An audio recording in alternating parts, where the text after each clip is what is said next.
ताजा खबर ओडिशा ताजा न्यूज ओडिशा आपण मानकु स्वागत करुछि। लखनऊ जुलाई 3 खबर ओडिशा। उत्तर प्रदेश बेसिक शिक्षा विभाग में नकली सर्टिफिकेट दे चाकरी करिथिबा 1427 शिक्षकों राज्य सरकार 900 कोटी टंका आदाय करिवे।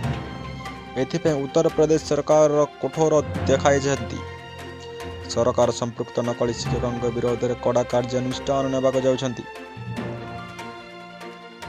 अनामिका शुक्ल 24 जिले में शिक्षक दर्शाई दरमा नहीं से राज्य में मोट 1427 जन नकली शिक्षक धरा पड़ती। एथिरे 930 जन को चाकरी बाहर कर दिया जायछि। अपरपक्षे 497 जन विरोध में मामला रुजु कर बेसिक शिक्षा विभाग निर्देशक शिक्षा अधिकारी को नकली शिक्षकों विरोध में कौन कार्यानुष्ठान नहीं से संपर्क में तथ्य मागिछंती। कहुजे जुलाई 3 तारिख मध्य तथ्य आसीज। या पर प्रमुख सचिव बेसिक शिक्षा कार्यालय रे रिपोर्ट पहुंचवा पर टंका वसूली हेबो। एही भाव में जड़े जड़े शिक्षकों पाखापाखि 60 लाख टंका वसूली कर राज्य में स्वतंत्र टास्क फोर्स आग्रा स्थित डॉक्टर भीमराव आंबेडकर विश्वविद्यालय में नकली डिग्री मिलवा पर तदंतर लगी पड़ा। एसटीएफ को पाखापाखि 60% नकली डिग्री सर्टिफिकेट मिलवा पर घटना चर्चा को आसाला। बहु संख्यार लोक नकली सर्टिफिकेट नहीं शिक्षकता आरंभ करथिले।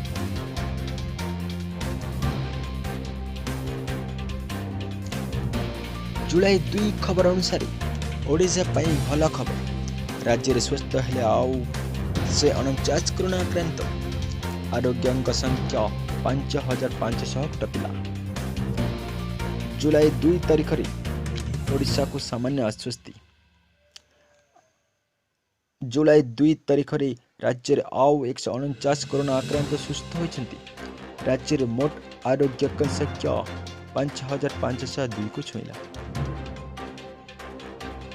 जुलाई 2 कोरोना सुस्थ होइतिबा मध्य सर्वाधिक गंजाम जिल्ला 49 जन थिबा बेले खोर्धारू 24 जन, मयूरभंज 14 जन, कटक 13 जन, कलाहांडी और केन्द्रापड़ा 6 जन लेखाए, रायगढ़ 5 जन, अनुगुल, झारसुगुड़ा और सुंदरगढ़ 4 जन लेखाए आरोग्य लाभ करछंती। सेपरे बलांगीर, भद्रक, जाजपुर और पुरी 3 जन लेखाए, बालेश्वर, नयगड़ा और जगतसिंहपुर 2 जन लेखाए और बरगढ़, कोरापुट जड़े लेखाए सुस्थ होइछंती। एने राज्य स्वास्थ्य और परिवार कल्याण विभाग पक्षर सूचना दिया जायछि। अन्यपटे जुलाई 2 चिन्हट अनुसार 229 जन नुआ आक्रांतों को मिसाई राज्य में मोट आक्रांतों संख्या 7545 को वृद्धि पाई।